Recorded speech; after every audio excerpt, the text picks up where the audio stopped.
During high school, I had this weird double life that most people couldn't really wrap their heads around.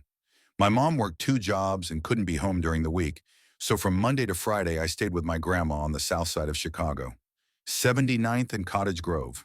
Not the worst block, but definitely not the safest. Every Monday morning, I'd ride the CTA bus to school with kids who were already lighting up blunts before 8 a.m. Fights in the hallway were a daily event. Teachers looked like they were 2 bad days away from quitting. I didn't really fit in, but I learned quick to keep my mouth shut and my head down. I made a few friends. Quiet kids, smart, but tired of surviving. On the weekends, though, whole different world. I'd go back up north to the suburbs where my dad lived. Clean streets, two-car garage, families walking dogs and waving at neighbors. I'd hit the mall, eat Chipotle, and watch Netflix with my younger siblings like I wasn't just dodging drama and gunshots 48 hours earlier. It was like living in two completely different universes. No one in the suburbs ever really knew what I dealt with down there. And no one on the south side ever believed I had a backyard and a trampoline up north. Anyway, one Thursday after school, I was walking back to my grandma's house, and I saw a group of guys posted up on the corner.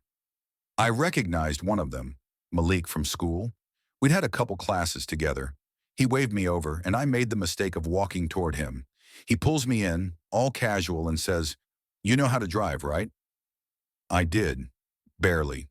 He tosses me a key and says, "Pull the Hellcat around the block. Real quick.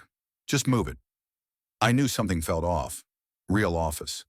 But I was 16, dumb, and didn't want to look soft. So I did it. I get in the car and start it. Pull it around the block and park it where he said. When I get out, he daps me up, says, "Appreciate it, bro. We cool." Then walks off. I go home like nothing happened.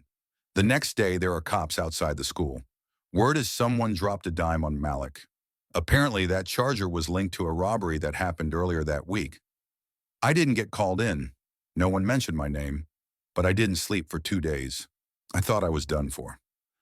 When the weekend came, I packed my stuff and rode up north. I walked in my dad's house like I hadn't just played getaway driver for a guy who probably had a body on his record. My little sister ran up and hugged me like usual. Dad grilled burgers. I sat there in the backyard, birds chirping, thinking about the fact that 48 hours ago, I might have helped someone commit a felony. Now here's the twist. Months later, Malik shows up in the suburbs, at my cousin's birthday party, wearing a dress shirt. Apparently, his aunt lives 2 blocks from my dad's house, and he'd been spending weekends up there too.